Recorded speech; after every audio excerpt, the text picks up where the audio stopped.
So 2023 is over, and it's been a pretty interesting year when it comes to movies. This year I've seen more movies than I think I have in any other year previously. I think I saw 8 in total. I don't normally do this, but for 2023, I'm going to rank all 8 movies that I saw from worst to best. And then I'd like to see you guys post in the comments section below what you guys thought of my list or what your guys' favorite movies of the year are.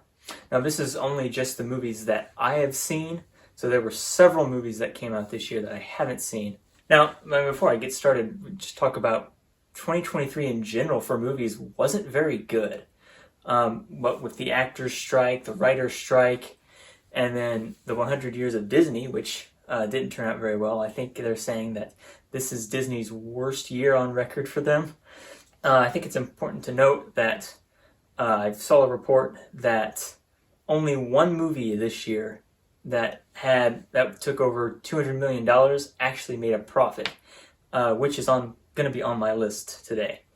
So it was just not a very good year for movies. Like, you had big name like Indiana Jones, Mission Impossible. They all lost money at the box office, which is kind of surprising for franchises that big.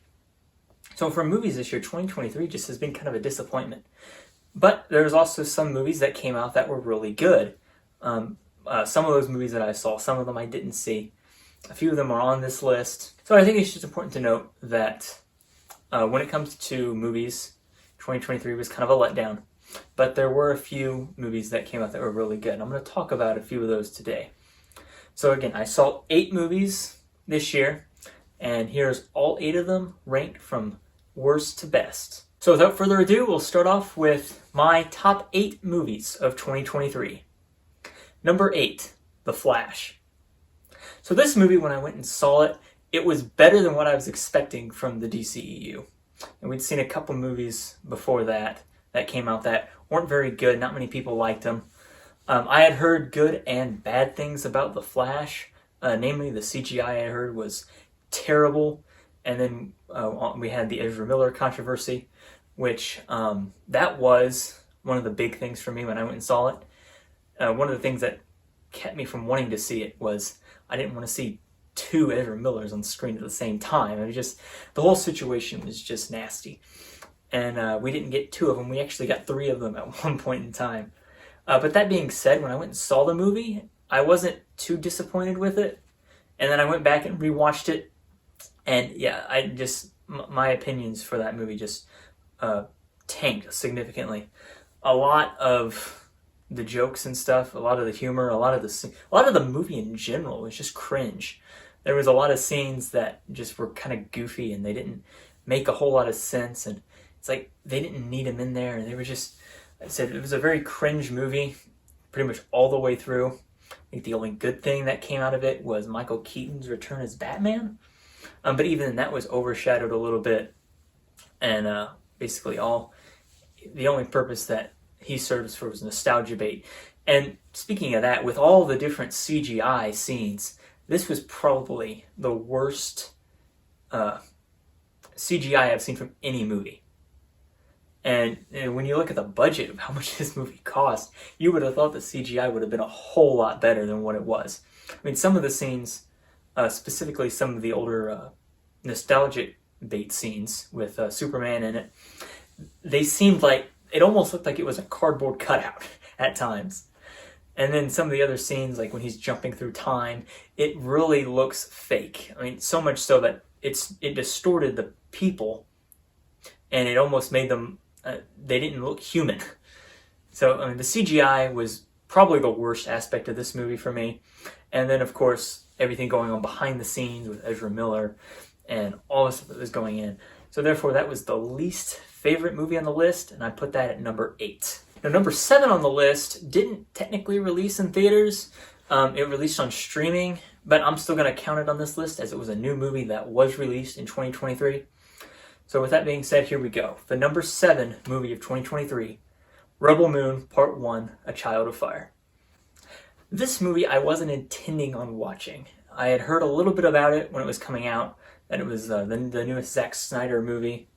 And like I said, I didn't know anything about it. All I knew is that it was kind of a Star Wars ripoff, And come to find out later that Zack Snyder had initially pitched the idea for this movie to Lucasfilm back when George Lucas still owned it, and was rejected. So this is basically Zack Snyder's untold Star Wars story. So I decided I'd watch it. I saw a few videos talking about it, so I figured I'd go and I'd see it when it came out. So when it dropped, I got on Netflix and I watched it, and at the beginning, I was impressed with it. The CGI was great at the beginning. And then the story was good. It was interesting character arc, interesting development. So all the visual effects, all the CGI was good. The fight scenes at the very beginning were really good. And then about halfway through the movie, things just got ridiculous. The CGI got horrible. Some of the aliens looked very fake, very cartoonish. The plot kind of just deteriorated. None of the characters held any interest.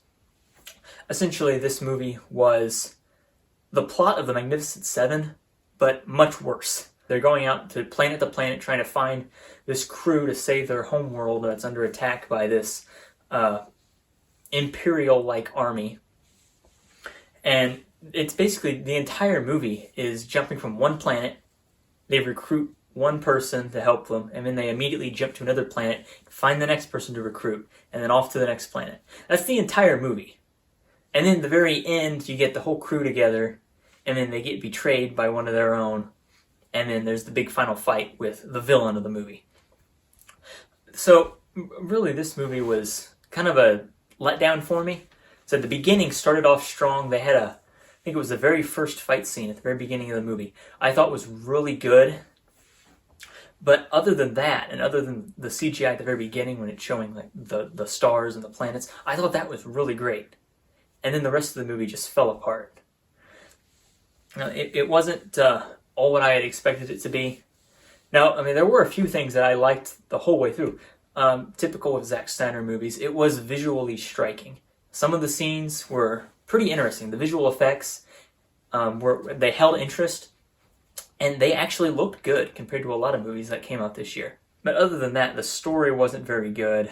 There was no character arcs for most of these people. It was just random characters thrown in. And the other big complaint I had, there was a lot of slow-mo shots in this movie. I know that's typical for a Zack Snyder film, but this one seemed to just be way overdoing it. And some of the things that he called on slow motion didn't need to be slow motion scenes, like firing a gun or jumping onto a flying creature. It's like, well, that doesn't need to be slow motion. And it kind of took away from it, and it made for kind of an awkward scene. So that's my number 7 for 2023, Rebel Moon Part 1, A Child of Fire. For the number 6 slot, I wasn't really sure if I should include it. It was a short indie film that came out this year from a friend of the family. But it did release in theaters. It did come out in 2023. And I did go and see it in the theaters. So I'm going to go ahead and count it. So the number 6 slot for 2023, The Ugly Duckling. Now, like I said, this film was a indie film. It was made by Tristan Bennett out of Indiana. So I decided I'd go and see the movie. I wasn't exactly sure what to expect. I had seen his 2 previous movies that were kind of a post-apocalyptic sci-fi. And they were both really good. I enjoyed them. So I figured I'd go see this one, see what it was. I think this movie is probably his best so far. It was kind of meant to be a slapstick comedy kind of action movie. And for the most part, it achieved that. Some of the jokes, they didn't land very well, kind of flat. And some of them did really land well, and I caught myself laughing a few times in the theater. But so it was, as far as short indie films go, I think this was a good example of what an independent filmmaker should be doing with his films. Albeit some of the plots and the writing I feel like were a little off. The acting for this movie I thought was really good. Compared to his last 2 films, which had good acting, I thought this one was even better. He did a good job of taking normal people and turning them into actors essentially overnight. The acting was very impressive. It was neat. I was reflecting on this movie. So the actor who played the protagonist in this film played the villain in his last 2 films. And then one of the actors who played the villain in this film played the protagonist in the last two films. So I thought it was neat how he kind of switched the roles, and I actually liked them better like this in this movie. I think I liked their roles here better, as they did a really good job fleshing out the characters. Like I said, there were a few plot points and a few of the writing that I thought could have used some work, but for the most part, I enjoyed it. It's The Ugly Duckling, my number 6 slot for movies of 2023. Now, the number 5 slot for the movies that I saw in 2023, I was really looking forward to this movie basically all year, ever since 2020. I've been looking forward to this movie. And to put it so far down on my list, I was kind of disappointed. Albeit I still thought it was a good movie, but it wasn't the best that I've seen this year, and it wasn't as good as I was expecting. So the number 5 slot for films of 2023, The Hunger Games, The Ballad of Songbirds and Snakes. Now in 2020, I read the book, and this book quickly became one of my favorite of the Hunger Games franchise. Now there was a few people that didn't like it. For the most part, it got pretty good reception. When I heard that they were going to be making a movie of it, late 2020, I got excited. I was ready to see the movie. And I was curious to see how they were going to adapt it to the big screen and keep it true to the other 4 movies. Book-wise, it was very true to the original trilogy, taking place 64 years before the initial Hunger Games with Katniss and Peeta. So I was very curious to see how the movies were going to do adapting it. And then the first few trailers came out, and it looked really good. I was pleased with it. And then we heard that Rachel Zegler was cast as Lucy Gray Baird. She made a lot of people mad in the entertainment industry. A lot of fans despised her and ended up, I think, boycotting a few of her movies. So we heard that she was going to be in this, and my excitement kind of dipped. I went and saw the movie with a few friends, and I did a first reaction review out of it. You can find that video on my channel. So I went and saw it, and I was surprised with it. It wasn't what I expected, but it wasn't as bad as I feared it would be. My biggest complaint was that it rushed through the story. The book was the biggest book of the Hunger Games franchise by like 200 pages. So they were trying to cram the entire book into one movie. Now, unlike what they did with Mockingjay, dividing it into 2 parts, I think they should have left Mockingjay one part, took this book, and when they adapted it, divided it into 2 parts. I think it would have flowed much better. You would have been able to dive into the characters, dive into the plots a little bit more. The movie just jumped from scene to scene and didn't give you any time to digest what was happening or to go into any detail about it. It was basically like the filmmakers had a list of scenes they needed to include, and they were just checking them off as they went along, not putting any detail into it or any care to make sure they did it properly, put it that way. But I was also pleased with this movie. The casting I thought was very good. Even Rachel Zegler, I thought she did a fine job. Not at all my favorite casting choice. I think my favorite casting choice was Viola Davis as Dr. Gall. I talked about that in my review video. Tom Blythe did a really good job as young President Snow. And all the other casting, or most of the other casting, I thought was very good. Peter Dinklage, I was pleasantly surprised with his performance. He did a very good job as the antagonist in the movie. So those are basically my thoughts for my number 5 slot, The Hunger Games, The Ballad of Songbirds and Snakes. So my number 4 slot for 2023 came out early this year. I think it came out in spring or early summer, one of those. And I was very skeptical of this movie. Wasn't too much excitement for it. I'd seen a few of the trailers. It looked interesting.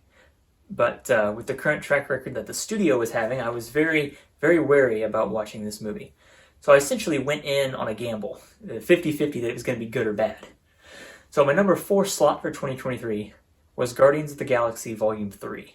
Now, recently, the last few years, Marvel hasn't been doing very well. The Marvel Cinematic Universe has, I think it's safe to say, been crumbling, been losing viewership, losing money. The stories aren't very good.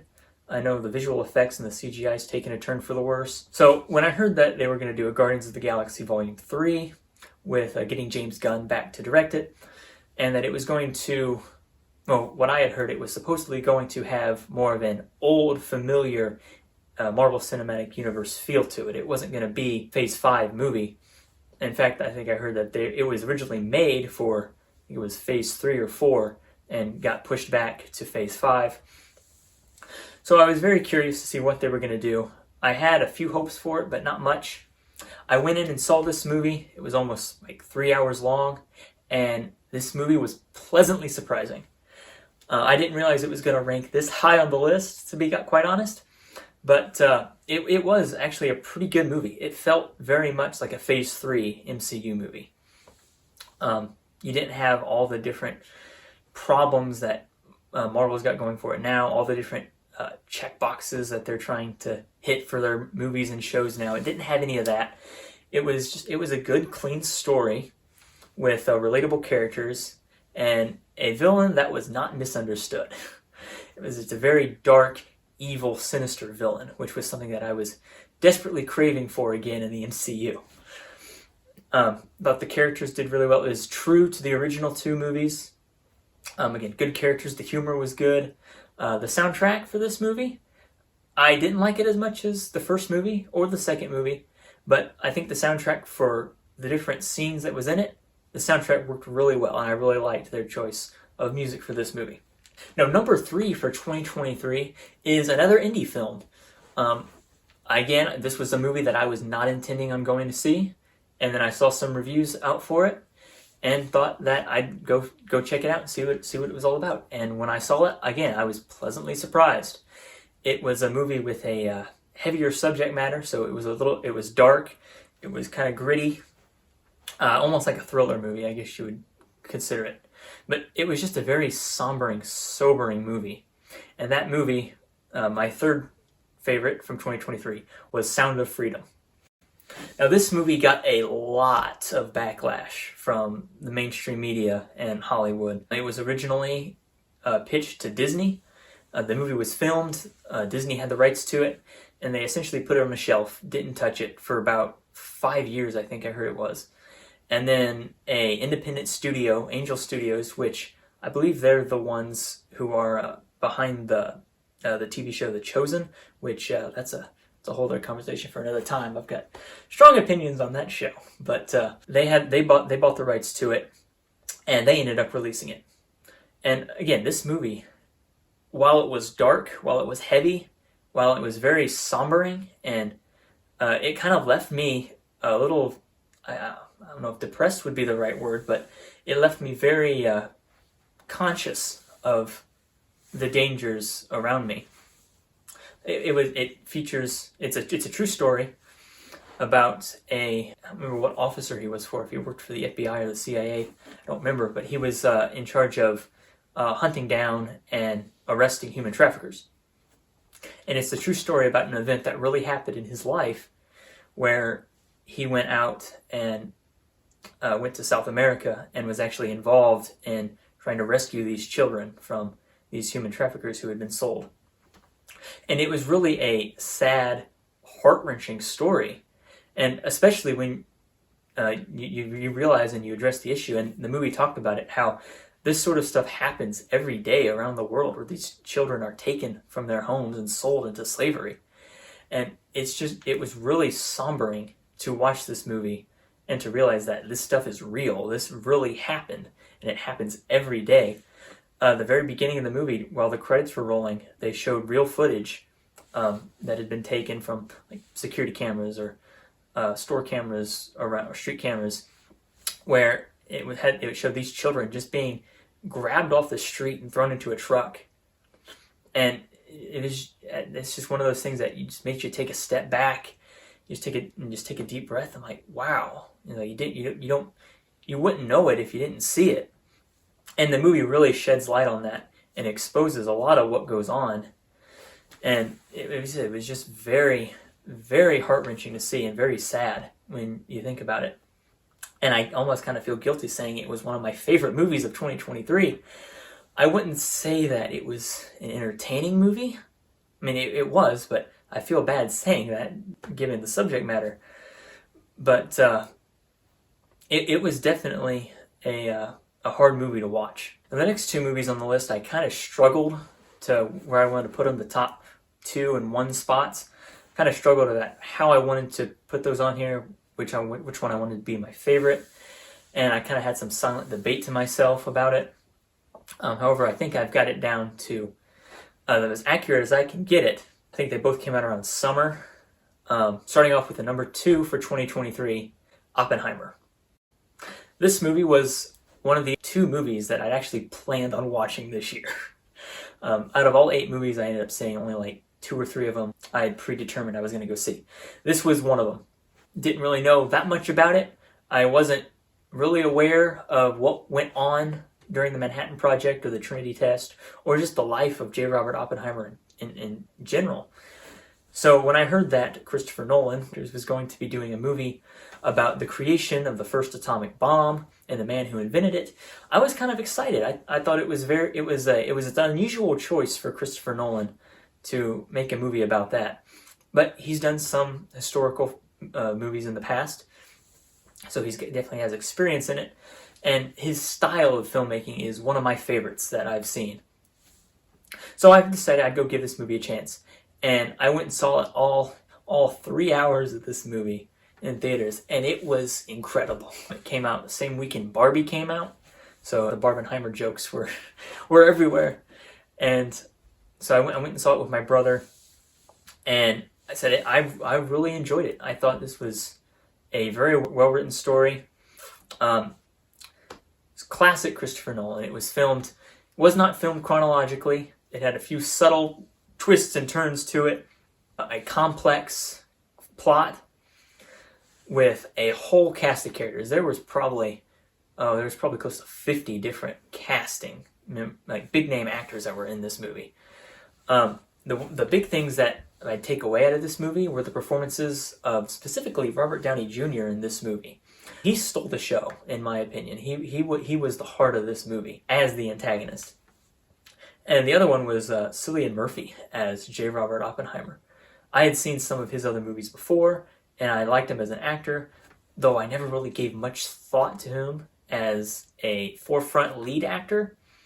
And coming to see this movie, my whole opinion on Murphy as an actor completely changed. I realized how good of an actor he really is, and how you put him in the front of a whole cast of characters leading a movie, how well he can do that, how well he can just take a movie, take a script, and run with it, and be the heart and soul of a movie. I thought that was very good. The other thing, Christopher Nolan is one who typically tries to avoid the use of CGI in all possible circumstances, and I think this movie he actually did it. I don't think he used any CGI for it. Even the explosion for the atomic bomb when they were doing the Trinity Test, all of that was practical effects, which I really appreciated from a filmmaker, especially in a day and age where everything in a movie is CGI.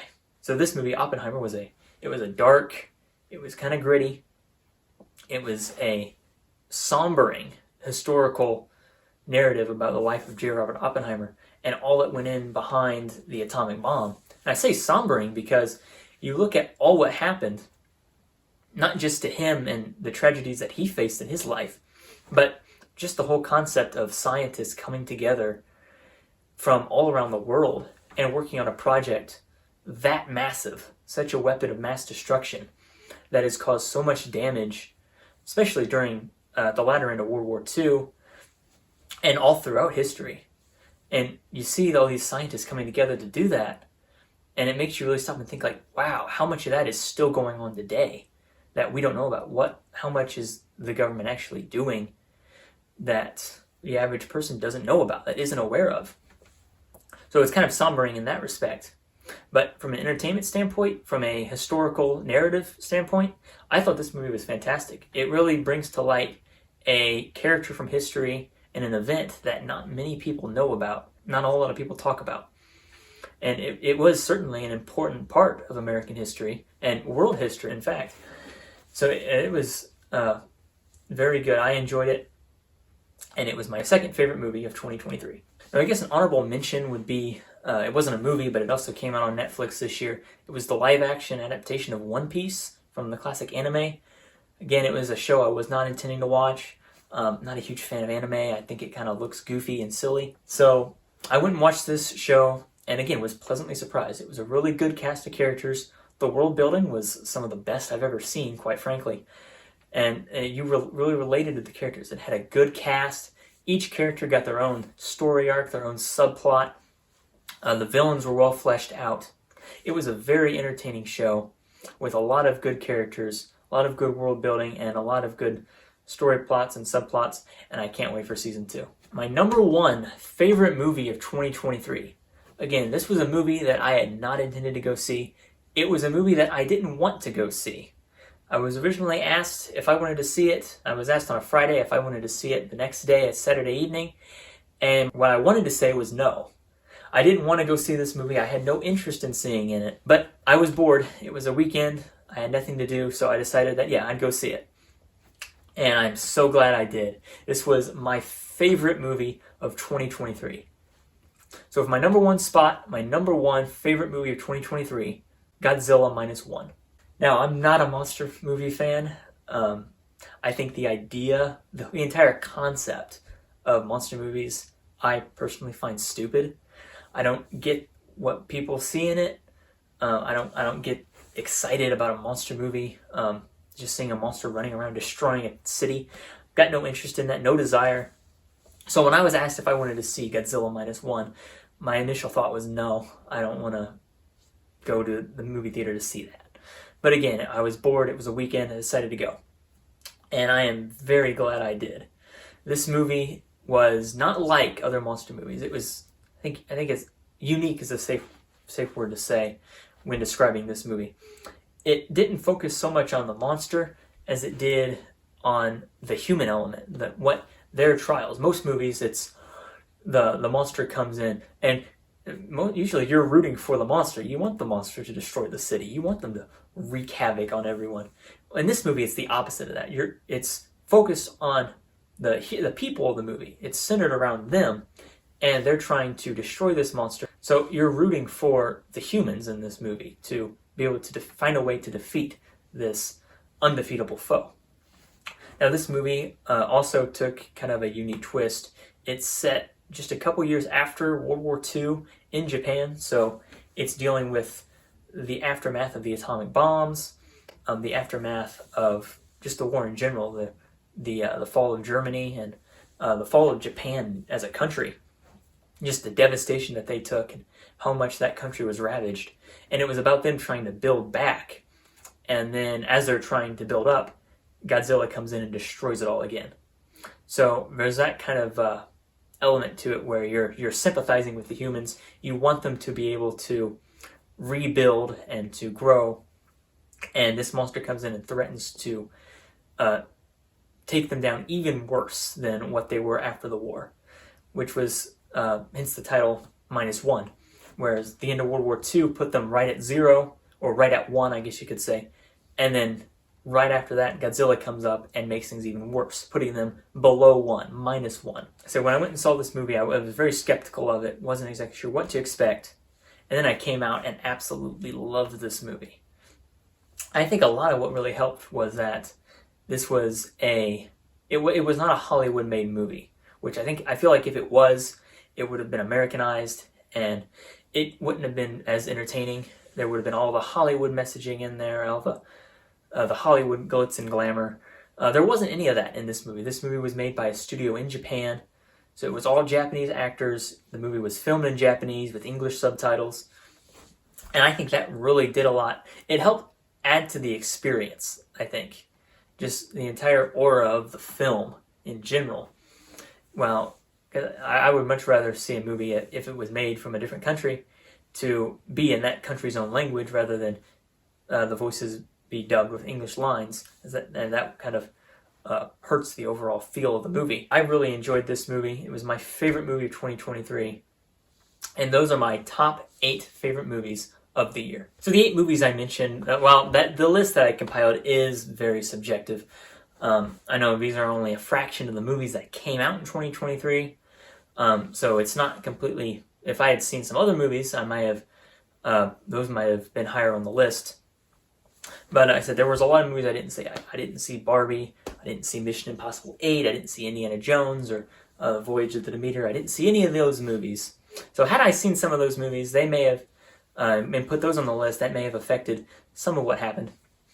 But when it comes to 2023, while it wasn't the greatest year for movies, The movies I saw, I was pleasantly pleased with. So there was only a few that I saw that I didn't actually like, namely The Flash, and then that was, I think, the only movie I really didn't like this year.